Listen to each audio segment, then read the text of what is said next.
CFB Prime, Nino Brown.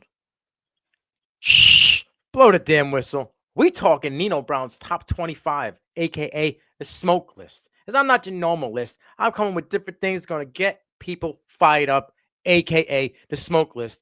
I'm blow the damn whistle. This episode of CFB Prime. Shh. Some of you in the room right now, you are where you are, you're giving 60% when you have 120 in you. Why? Because you never made a decision.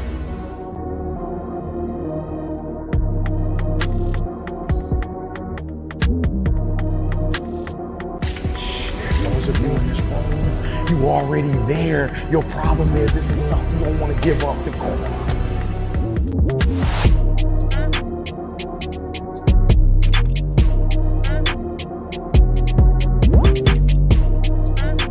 Listen to me, pound for pound, any agent in the room, pound for pound, motivational speaker, pound for pound, entrepreneur, pound for pound, athlete, pound for pound, weightlifter, pound for pound, whatever you do, I guarantee you when you do it, nobody can do it like you do it. The problem is you don't hardly do it.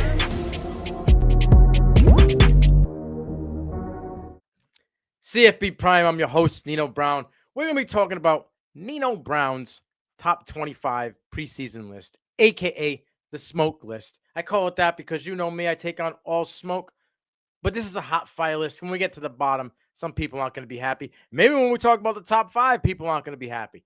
I'm going to run it from bottom up. You can tell me what you think in the comments. Bell, hit that notification. CFB Nation, aka T2T Network. Let's get it.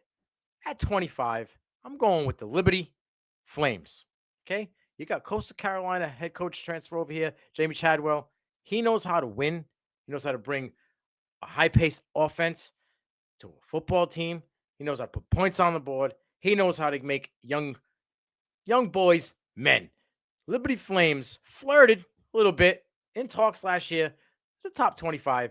I think this year, with a new head coach, they can get to the bottom of this list, maybe even get up to 22 by the end of the year. At 24, my boy Brian Bosage would be happy. I got South Carolina Gamecocks. Beamer's doing his thing. He's getting recruiters, okay? I'm hearing Spencer Rattler's got a little bit of that heat and pop back on the throw, got a quicker release.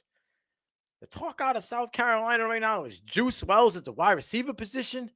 He could be that dude that nobody was thinking of. He could have a Marvin Mims-esque year. You give Spencer Rattler a guy. If he's tooled in, Beamer's got everybody going, the Gamecocks would be trouble for some people in the SEC. Now at 23, my guys that I've grown to love over the course of the year, made a lot of connections out there. That's a Tulane Green Wave. I got them at 23. They lost a lot. Okay, they're losing Dorian Williams, Nick Anderson. They both went on to the NFL. They're losing, the hot beat of that team and Tajay Spears at running back and all of his production and explosiveness. But Billy Fretz is a hell of a coach. I know he got a sub 500 career record, but what he did at Tulane, going from 2-12 to an AAC champion, they also they're losing people in that conference, and they only bring in UTSA. Now I understand the Roadrunners are difficult, but you're taking out Houston, right? You're taking out UCF, and you're also taking out Cincinnati. That's 3 tough teams. I think that the AAC runs through human. So give me Tulane at 23. At 22, this team's creating a lot of buzz. And their coach is churning the pot. Give me the Texas Tech Red Raiders at 22. I said it in my crystal ball, put it out there on the Angry Blue Bird. I think Micah Hudson, 5-star wide receiver, is going to Texas Tech. And then again this morning, he canceled his official Texas visit. Sorry, Jimbo. But Joe McGuire got this one. What they got brewing over there is something special. Give me Texas Tech at 22. Now, this one hurts, but there's a lot of talent in that room. Everybody knows I'm an Oregon guy. Bo Nix, baby. But I got Oregon State at 21. DJ U's over there.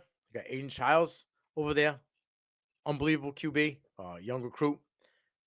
They got Damian Martinez, running back, who is an absolute alpha.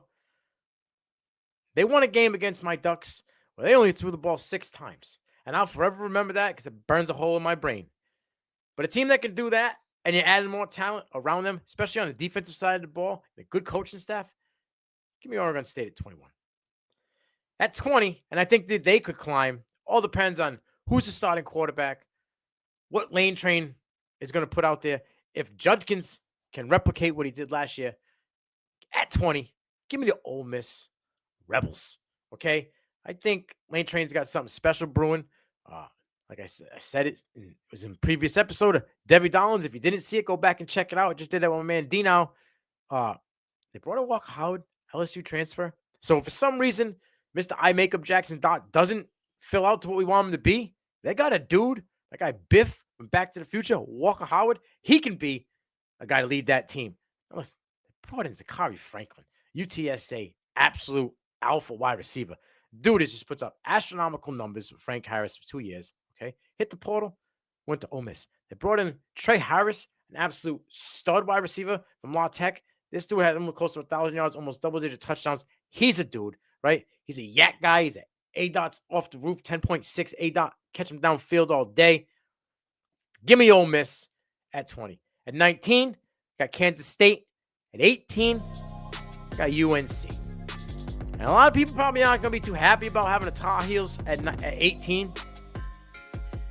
But I've been saying this for a little bit, and this ain't slander. You know, my guy Coach likes to say I'm slandering Drake May. A lot of things have changed. That running back department alone is a running back by committee. Who's going to grab a hold of the ball? There's 3 dudes over there, the 3 and 4 star running backs. Is it going to be Hampton, Pettigrew, or the other gentleman? I can't think of his name right now. There's 3 guys. So that's already a jumbled mess, okay? Drake May, the end of last year, kind of struggled down the stretch. There was no adjustment. I understand it's his first year as a QB, but there was no adjustment. Mac Brown was a statue when it came to trying to change things. Couldn't get that done. Maybe they can develop something different. Maybe with the second year, Drake May doesn't take that step back. But now, OC, Phil Blanco's gone. Josh Downs is gone. Demontes Walker's in. New system, new offensive coordinator. Does he lean on the run game? Does he stay pass heavy? We'll have to see. But for right now, I got UNC at 18. You can try to blow the whistle on me. We'll talk about it. At 17, give me the Wisconsin Badgers. These are my darlings for this year. I think the Wisconsin Badgers. Now, when I say that they could have a TCU-esque season, I am not saying that the Wisconsin Badgers are going to the Natty. But I think at 17, the Wisconsin Badgers have a shot to maybe be in the college football playoff. It's possible. They could climb. They could get hot. They got a lot of talent. They like to air the ball out now. Oh, that guy, Philip Longo. Guess where he went? Wisconsin. Guess who's also in Wisconsin? Tanner Mordecai, who just throws the ball around. Almost 10,000 yards, 70 touchdowns. This dude loves to chuck the rock. You got Dikey on the outside. You got a guy by the name of Braylon Allen in the running back position. A lot of weapons. Oh, what's that guy's name? Used to coach Cincinnati. Luke Fickell is the head coach over there now. The Badgers are on the come up. I'm being nice at 17. At 16, the Utah Utes. They just get it done every year. Cam Rising, you can't get him out of the QB position. You can try to. He is a dude. He's a junkyard dog. Okay, he can chuck the ball downfield. He can run. You can try to knock the snot out of him. He'll probably get up and laugh at you. He was able to hold on to the QB1 position, and those 4-star recruit QBs that they brought in, they're now running backs who, let me tell you, are about to go off. And they got receivers coming in through the portal. Okay, Whittingham is a dude. Kyle Whittingham is a great coach that doesn't get enough respect. Give me the Utah Utes at 16. At 15, I got the Tennessee Vols.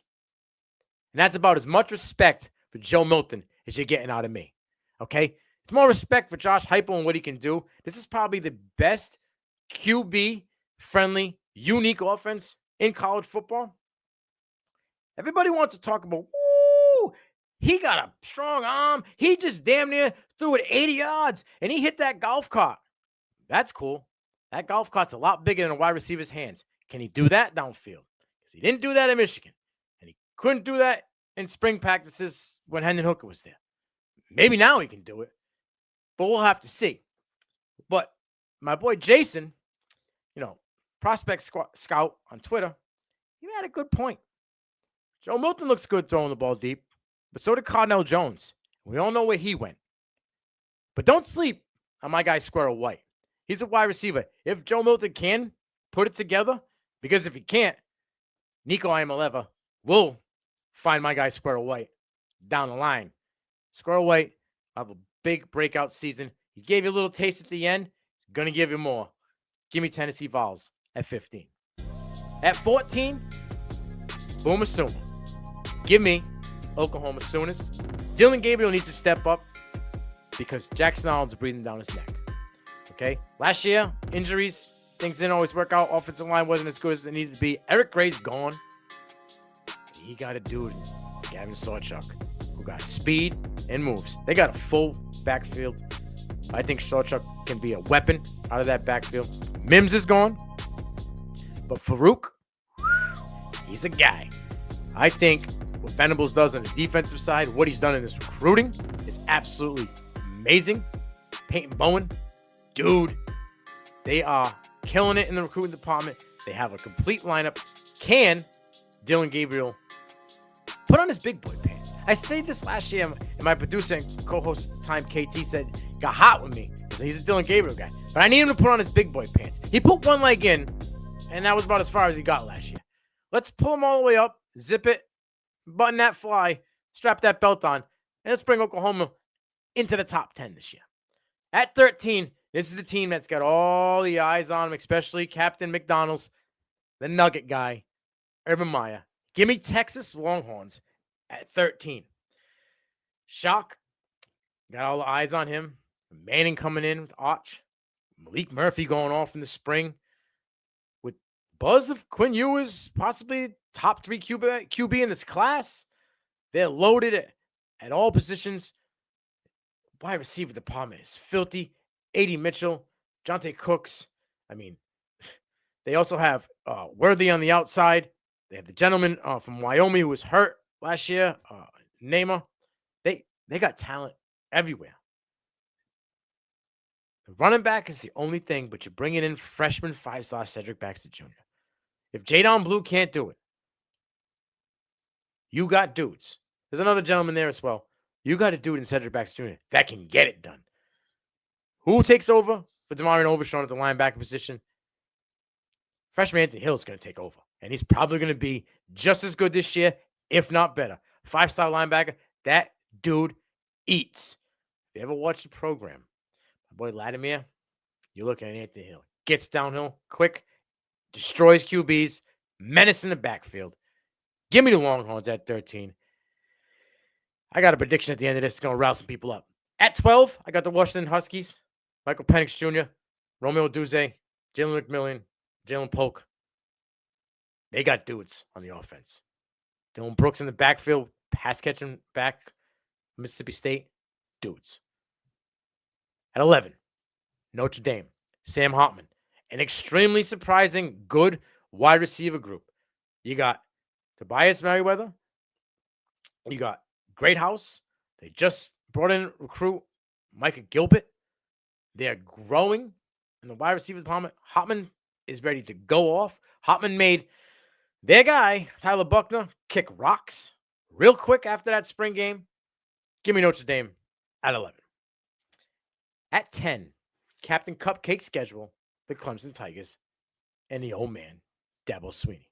Like I said, I call Dabo and Garrett Riley the purple bag of Doritos, the sweet and spicy Dorito. Dabo's sweet, Garrett Riley is spicy. You got Antonio Williams as a true freshman leading that team in receptions. He's about to lead that team in receptions, yards, and touchdowns. You have an elite backfield in Will Shipley and Phil Maffa. You could have a compliment to Antonio Williams and Bo Collins if he ever decides he wants to show up. Defense is pedigree, led by Jeremiah Trotter Jr. You're bringing in you've seen what Garrett Riley could do last year. Now you're bringing him into a my eyes, a better program. He's bringing in an up-tempo. You swap out DJU for consistent Cade. Not a knock to DJU, just the consistency in Cade, bigger arm, touch passer.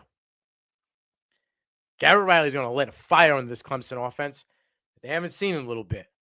I'm not saying it's going to be as good as Trevor and Justin Ross and ETN, but I'm telling you, you're going to see a different Clemson team. Give me a top 10 Clemson team. At 9, my Ducks, I could carry away. I could talk about my Ducks for about an hour. But all I'm going to say is people are sleeping on Dan Lanning. People don't believe in my guy, Bo Nix. For some reason, they still think it's the Auburn days. Those Auburn days are over. He might flash it every once in a while, but he knows how to reel that back in. He can control it. He's grown. It's growth and development. That's what you want to see in a first-round QB. And the numbers, close to 50 touchdowns total last year. Women lie, men lie. Numbers don't. Give me the Ducks at 9. At 8, USC, Lincoln Riley, probably back-to-back Heisman winner Caleb Williams. They upgraded the defense, Bear Alexander, Mason Cobb. Those are things that they needed to. They brought in Cliff Kingsbury, whether that's good or bad. They brought in Marshawn Lloyd at the running back position. They brought in to a room that was full, right? You lost Jordan Addison, okay? Everybody believes in Mario Williams. Whether I do or not, it's a different story. They got Mario Williams. They got Jerry Rice's kid, Brennan Rice, right? You bring in Zachary Branch. You bring in Kai Lemon. You just bring in the top tight end in the class, Deuce Robinson. You just adding to the pot. Eaton, Malik Brown at the running back. They have talent all over the field. Give me the Trojans at 8. Now, this one was difficult for me because I got questions, and I could talk about the Nittany Lions for a little bit. But do I believe in James Franklin like everybody else believes in James Franklin? Probably not. But I do believe in Drew Aller. I do believe in Dante Cephas. I do believe in Nicholas Singleton and Katron Allen. Their offense is stellar. If Drew Aller can take a step from being just a game manager, the Nittany Lions could give a lot of teams problems. Give me Penn State at 7. At 6, I got LSU. Brian Kelly is cooking. Okay? You got Double A at the wide receiver. You got Malik Neighbors at the wide receiver. Double A was Alabama transfer. Write that down. You got a team that's cooking. Now, John Emery can't stay out of suspension. So the running back, again, is suspended for the first 4 games. But Jane Daniels took a step last year, developed in a quarterback. Defense lost a little bit, but the defense also gained, okay? Deuce Chestnut comes in, elite DB. If he's healthy, elite. Ojolari's gone, but they're cycling through, bringing up the young guns. They got a great recruiting class. Brian Kelly, LSU at 6. At 5, this is where it gets spicy. Give me Florida State. Mike Norvell is doing work. Okay, hit the portal. Keon Coleman. I talked about Mr. Country Crock Fingers, Johnny Wilson. If he doesn't have a case of the dropsies this year, he could be a dude. If he's got the dropsies, may not be a dude. He brought in South Carolina tight end Jaheim Bell. It's like a hybrid back. He could do everything. He ran for 300 yards last year. I think he caught the ball for almost 600 yards last year. The dude could play anywhere. Okay, Jordan Travis leaps and bounds last year. Took off. That defense, they're bringing back dudes versus back, right? They got the cornerback that came in as a transfer, lockdown. Florida State Seminoles are back, okay? They're going to do damage, and if you don't think they're a top 5 team, don't believe me, just watch. At 4, Ohio State Buckeyes. Kyle McCord is going to be that dude. Kyle McCord is going to put them in the college football playoff. Kyle McCord and his connection with Marvin Harrison is going to show. Marvin Harrison Jr. is Timothy. If you haven't heard of him, you don't have a radio, you ain't got a TV, you ain't got the internet. Okay, Marvin Harrison Jr. is probably pick 2 behind Caleb Williams. He and Kyle McCord went to school together before Ohio State, prep school. There's a connection. You about to see it. Okay, they're loaded up and down. Buka, Ennis, Tate, they got it all. Wide receiver room, it's just hotlines cooking out there. Okay, on the defense side, James Lazarus is back to his stomping grounds. Went to the NFL, came, What he's doing on the defensive side of the ball with them linebackers is special. It's about to show this year. Give me the Buckeyes at 4. At 3. And the only reason why I got them at 3 is quarterback play. Now, you might say, well, they just got Tyler Buckner.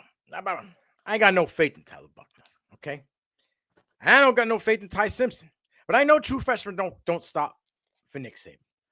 But here's the thing. If Ty Simpson or Jalen Milroe were the dudes, there is no Tyler Buckner, okay? He don't exist. Nick Saban hit the panic button. After he hit the panic button, he hit the Staples easy button and brought in Tyler Buckner. Reese was his OC. It was a quick call, a quick bag. But that QB room could be the downfall of the Crimson Tide. Most people got the Crimson Tide at 2. I think the fire of Nick Saban complaining, the fire of them not making it last year, the fire of him saying, well, these guys told me that I would beat the 3 and the 4 and the 2 seed. Why wasn't I in the playoff? I think all that, Saban won't allow them team to fall below 3. At 2, I got Michigan. Back-to-back years, they took the monkey off the back and threw him down the hallway and kicked him in the groin, okay? They're getting the better of Ohio State. They beat Ohio State this year, and I know everybody loves Ryan Day. There's a chance that his seat gets real warm, okay? For a guy who's done great things with almost an 88% win percentage. For the Buckeyes, if Harbaugh and the Wolverines beat them again, get your popcorn ready. But get your popcorn ready for this backfield. Because if Blake Corum is 90% of what Blake Corum was last year, and you add that to another year, another offseason of growth, Donovan Edwards, oh my. That backfield is probably going to be the top backfield in all of college football, hands down. I know Penn State got dudes, Allen and Singleton. They ain't touching Corum and Donovan Edwards. Does J.J. McCarthy take the next step? Do they let J.J. McCarthy play a role that he's comfortable with? Does Jim Harbaugh finally take that step and mold and grow a quarterback for the first time since Andrew Luck in the Stanford days? We'll have to see. But what they got going outside of controversy in the offseason, talent-wise, that defensive side of the ball is tight. That offensive line is good. Those running backs are good. I can't tell you if the wide receivers are good at Michigan because it's been a long time since they had a good quarterback that can hit the wide receivers. Let's see if JJ, you went to JJ from Cade, but you didn't really change the playbook. Let's change the playbook. Give me Michigan at 2. How do you take the guys who won back-to-back championships out of the number 1 spot? Really hard to do. Killing the portal. Georgia has a QB problem. That's a good QB problem. You got 3 QBs, 2 4-star and a 5-star. Obviously, I believe Carson Beck's the guy. Okay, but you got Vannon, whatever his name is, and Stockton backing him up. Any one of them guys could stop. Okay, Stockton's more your mobile dude. You got running backs. You got wide receivers. You just had a wide receiver come over. Okay, from Mizzou. He's probably going to be your dude. Georgia defense, they're literally replacing the same thing as Alabama. They're replacing stud for stud, right? Gentlemen, I went to Philly. Jalen Carter, he's getting replaced by another dude. You got your linebacker. He's getting Nolan Smith. He's getting replaced by another dude that they're saying could be just as good. Small Molden, just as good. These guys, Georgia's dynasty could possibly continue to grow for the next 2 or 3 years if Bama can't get this right. Give me Georgia to start the season at 1. Georgia also got them that easy schedule too. We talked about this, before. They're opening up with some easy teams. So they're probably going to stay at 1. But it's hard to take Georgia out. I put them in a preseason 1 when they just went back to back. I'm Nino Brown. This is CFB Prime, and I'm about to drop my national championship prediction on June 26th. CFB Prime's prediction is: give me Texas versus LSU for the Natty. Yeah, that's right. I said it. Give me Texas Longhorns versus the LSU Tigers for the Natty. Shh. Blow the damn whistle.